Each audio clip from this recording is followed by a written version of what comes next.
Hey, do you guys remember not that long ago when our president, as he was campaigning, was shot in the head, in the ear, by a guy who was perched on a slopey roof that was hot, that happened to be outside the Secret Service perimeter, and his name was Thomas Crooks? I could keep going, but I think you get my drift. We still have a lot of questions about what happened that day in Butler, Pennsylvania. And for now, the FBI, or I should call them the FBR, the Federal Bureau of Redactions, have released documents. And despite the redactions, still some interesting information. I wanted to, here, let's go through that first one here. So we've got heavily redacted. It does show that he was hospitalized 2 months before the 2024 Trump assassination attempt in Butler, Pennsylvania. Thomas Crooks was. It says Crooks was dehydrated and needed to be taken to the hospital.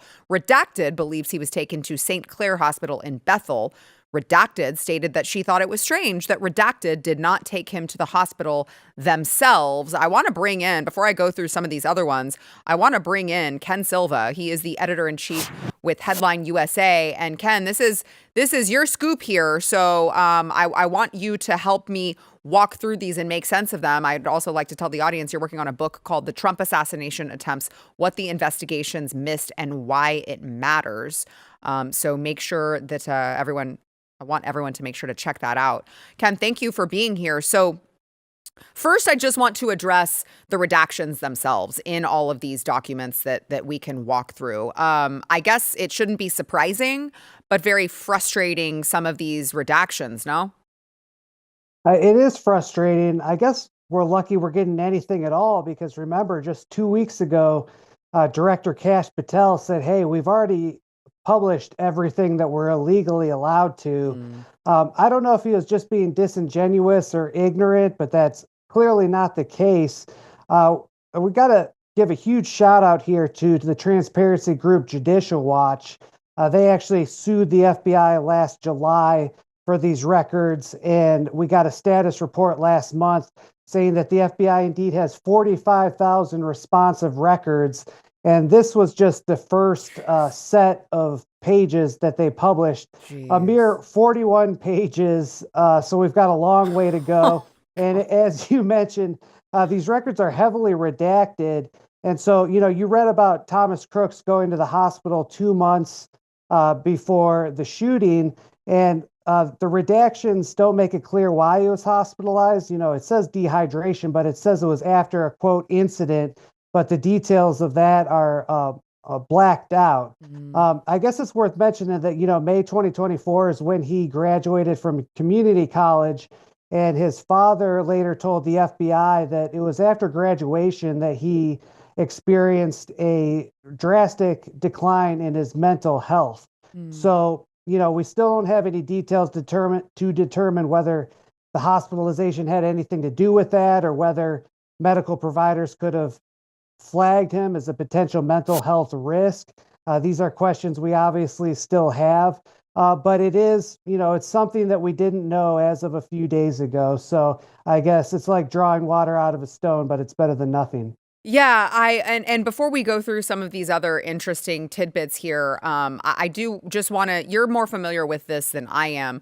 Why would they, like, what is it? Is it privacy reasons? Like, do murderers or attempted murderers or whomever, like, you try to kill the president and you still get privacy in these? Like, why would they be redacting? For instance, you bring up the hospitalization and the incident leading up to it. Like, what reason could the FBI give for redacting the specific, the names of the family members or just the incident with this guy being in the hospital? I realize that they could be bogus reasons, but I'm just wondering from you as we go through this with some of these other redactions, like, what are the reasons that they can cite for having this redaction, knowing that this guy is dead? He's never going to go through, a trial. He's never going to, there's nothing investigative wise to protect.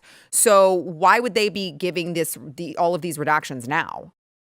Well, that's a great question because there is a provision in the Freedom of Information Act that says the FBI should redact medical information But of course, as you say, the subject of these records is deceased. So who's going to complain if more Right. details are actually made public? It's not like Thomas Crooks could sue for violating the Right. Privacy Act. Right. And I just reminds me that Director Patel has also said, "Oh, we can't release records because Donald Trump's a victim and victims have rights." But that's actually not true. There's nothing in FOIA that says that just because the president was a victim, they don't have to release anything. So my best guess is, it's lawyers at the Justice Department who are they'd rather over redact than under redact and get yelled at by their bosses. Yeah, you're probably right. So walk me through some of these other ones. So there was another one with an eyewitness. Says someone told the FBI that they were nearly hit by a car speeding away about 5 minutes after shots were fired. Redacted recalled that approximately 5 minutes after the shots were fired, a light silver Subaru hatchback sped past her and almost struck her. So, and I guess do we know if that person was like heavily interviewed by the FBI? I mean, tell us about this particular Well, we page. don't know, and it certainly adds to the intrigue. Yeah, so 5 minutes after shots are fired, a lot of people are just kind of standing there stunned, but apparently outside of the rally, close to a residential neighborhood in a parking lot, somebody was getting the hell out of Dodge. As the record mentioned, a lady almost got hit by a silver Subaru Forester that was speeding away. Again, it's not clear whether agents tracked down who the Forester belonged to, or what they were doing, why they were so in a rush to get out of Butler after the shooting. But it's certainly intriguing. So I don't really have any more information for you about that than what we have in these records. Sorry. Interesting. So another one here so this is funny. I follow you on X, of course, which everyone should follow Ken. He's a great follow on X. You've got all the scoops, Ken. But I follow you on X, and I seem to recall you saying that this particular issue has always been very interesting to you. So I can't wait to hear your thoughts on it. This next one, agents also investigated the mysterious van that was searched by a bomb squad hours after the shooting. A white Chevy van seen on Lawrence Avenue in Butler, Pennsylvania, from the documents right there. And so this is your tweet up there. Mutuals will know that I'm particularly intrigued by this van. Tell me why. Yeah, and a lot of people have probably forgotten this particular angle to the story by now. But it was a couple hours after the shooting. The sun had just set, and there's reporters standing outside of this white van that was parked maybe a half mile away from the Butler Farm Show. And it was being searched by a bomb squad. And the reporters were all saying that law enforcement views this van as suspicious. And I think there was even some stories on outlets like Fox News that kind of automatically assumed that, well, this must have been Thomas Crooks's van. And later we found out that Thomas Crooks actually drove there in his Hyundai, just some little hatchback car. And so there's questions to this day about why did they view that van as suspicious in the first place? What were they doing with the bomb squad there? I got to imagine it's because they found a detonator, or not a detonator, but like a remote control that Mm, could have detonated bombs in Thomas Crooks's pocket. But then they yeah. go search this van, and it's not till several hours later at midnight that they actually search Thomas Crooks's car, which was parked closer to the farm show. It was actually parked right behind the AGR building. So it's like a bizarre set of events where first they're interested in this van, but then it turns out who knows whose van that is. They search Thomas Crooks's car later, and they do find uh, info bombs in Crooks's trunk, and they later find bombs in Thomas Crooks's room. Mm. But again, there's a lot of mystery surrounding this van, and it seems like government would rather have us just pretend like it doesn't exist. Right. Right. So as you're working through this investigation and trying to make sense of it all, what does your gut tell you? Because I look at, the dossier or whatever it was that was released not that long ago that shows all of this. Oh, it turns out he did have an online presence with the YouTube accounts and all of this, and you're piecing together that all of a sudden, he was very conservative, very pro-Trump, and then all of a sudden this weird dark transformation happens during COVID. And I want to know who he was talking to online at that time. I want to know because it just feels very strange. I know right after it happened, there were former FBI agents who were like, yeah, it feels like our fingerprints were all over this. What does your gut tell you about perhaps what we may never have confirmed for us with this Thomas Crooks situation?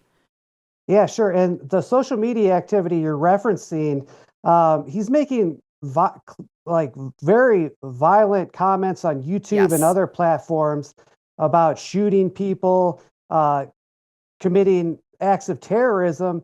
And so my gut tells me that he had to have been on law enforcement's radar in Yep. some capacity. And the question is, is this sheer incompetence that they let him slip through the cracks, or is something darker going on? I wish I could tell you that I had some kind of smoking gun evidence in the book. It's more like a roadmap. It's the best picture yet of what happened and what unanswered questions we still have. I will say that though, there's just a stunning lack of accountability here. If you take away Crooks for a second and just go to the security failures Yeah. of the Secret Service, the guy in charge that day of Trump's security team is Sean Curran. He is the special agent in charge of Trump's detail. He's now the director of the entire agency, and yet he was never interviewed once by Congress. So there was a stunning lack of interest in Mr. Curran, and for some reason he gets a promotion, and now the agency also has a much bigger budget due to these failures.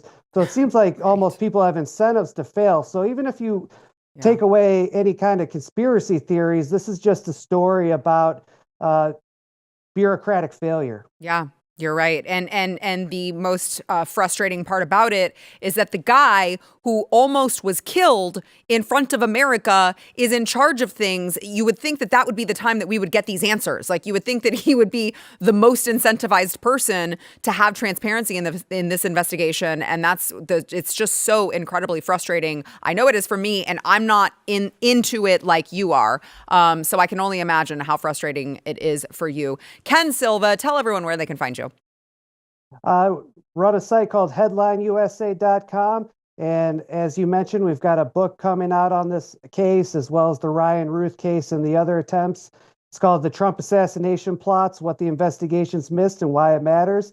And yeah, thanks a lot for the opportunity. I really appreciate it. Thank you. Thank you for all your great work. Keep it up, and we'll be in touch. We'll talk soon. Absolutely. Thank you. All right, before we go, if you want to make sure you're a Blaze TV subscriber, I know you're probably watching on YouTube, but that's okay. You can go on over to Blaze TV as well. Make sure you use promo code Sarah. You'll save $20 with that promo code, blazetv.com/Sarah. If you like this clip and you want to see the full episode, click here. And if you want to subscribe to the channel, come on, you know you do. Click here.